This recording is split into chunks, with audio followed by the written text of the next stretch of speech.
اب انتظار کی گھڑیاں ختم ہوئی اور اب ہمارے سامنے مجاہد آزادی امام الہند مولانا ابوالکلام آزاد خطاب فرمائیں گے۔ لہٰذا اب ہم نہایت ہی ادب و احترام کے ساتھ مولانا ابوالکلام آزاد کو دعوت دیتے ہیں کہ حضرت تشریف لائیں اور ہم سب کو اپنے خطاب سے نوازیں۔ جس کا ہے سب کو گیان یہی ہے، جس کا ہے سب کو گیان یہی ہے، سارے جہاں کی جان یہی ہے، سارے جہاں کی جان یہی ہے، جس سے ہے اپنی آن یہی ہے، جس سے ہے اپنی آن یہی ہے، پیارا ہندوستان یہی ہے۔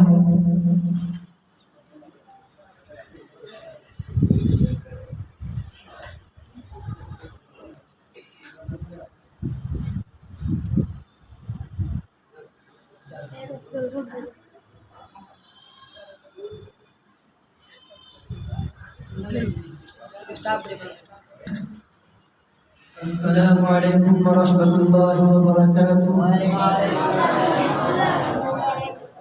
یہ نفرت بری ہے نہ بالوں سے، دلوں میں خلش ہے نکالو ان سے۔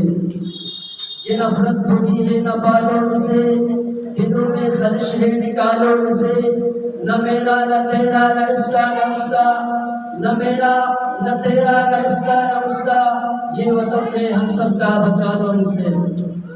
محترم سامعین، آج جشن یوم آزادی منایا جا رہا ہے۔ یہ آزادی طویل جد و جہد کے بعد حاصل ہوئی ہے۔ اس کے لیے ہمارے اسلاف نے زبردست قربانیوں کا نذرانہ پیش کیا ہے، جان و مال کی قربانیاں دی ہیں، تحریکیں چلائی، تختے تار پر چڑھے، پھانسی کے پھندے کو جرأت کے ساتھ گلے لگایا، قید و بندی کی صحبتیں جھیلی اور حصول آزادی کی خاطر میدان جنگ میں نکل پڑے۔ آخرکار غیر ملکی انگریز ملک سے نکل جانے پر مجبور ہوئی۔ محترم حضرات، مگر افسوس کے ساتھ کہہ رہا ہوں کہ آزادی کے بعد ہی ملک کی تقسیم کا گہرا زخم پیٹے گیا۔ ملک کی تقسیم نے آپس میں منافرت، بد امنی اور تنگ نسلی کو جنم دیا۔ یہ تنگ نسلی ہی تھی جس نے مسلمانوں کی عظیم قربانیوں پر تمیز پردہ ڈال دیا۔ حالانکہ مسلمانوں کے جد و جہد کی تاریخ 250 سال پر مشتمل ہے۔ اس کا آغاز سن 1702 عیسوی میں شاہ عبدالعزیز محدث دہلوی کے فتوے سے ہوا اور اختتام 15 اگست 1947 کو ہوا۔ شمالی ہندوستان میں نواب سراج الدولہ نے 1857 میں پلاسی کے میدان میں، 1764 میں بکسر کی جنگ میں شاہ عالم، شجاع الدولہ اور میر قاسم کی مشترکہ فوجوں نے انگریزوں کا مقابلہ کیا۔ جنوبی ہندوستان میں شیر میسور ٹیپو سلطان نے انگریزوں کو جھنڈے چھڑا دیے۔ 1857 کی بغاوت خاندان مغلیہ کے آخری تاجدار بہادر شاہ ظفر کی قیادت میں ہوئی۔ بغاوت کی ناکامی کے بعد انگریزوں نے خوب مظالم ڈھائے۔ محترم حضرات، مجاہدین آزادی کی نئی کھیپ تیار کرنے کے لیے 1866 میں مولانا قاسم نانوتوی نے دارالعلوم دیوبند کی بنیاد رکھی، جس سے ریشمی رومال کی تحریک چلائی گئی۔ مالٹا کی جیل میں دارالعلوم دیوبند کے سبوت مولانا محمود حسن اور مولانا حسین احمد مدنی کو 2.5 سال تک قید میں رکھا گیا۔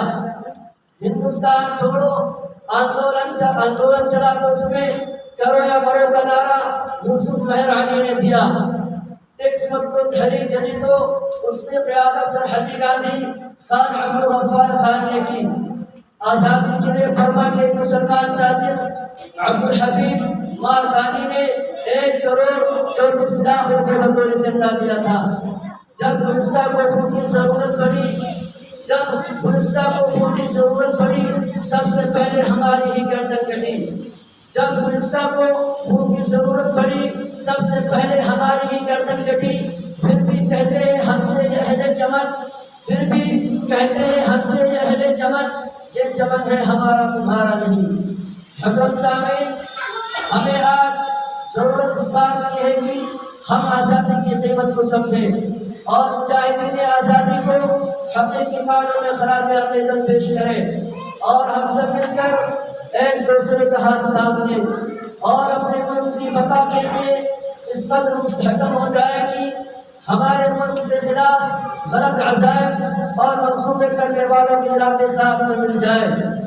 جس دھرتی کے وجود پر ہم جنم لیتے ہیں اور جس کے سینے پر کھیل کر اس قابل ہوتے ہیں کہ اپنے پیروں پر کھڑے ہو سکے، اس دھرتی کو بدنام نہ کرے، اسے برا نہ کہے۔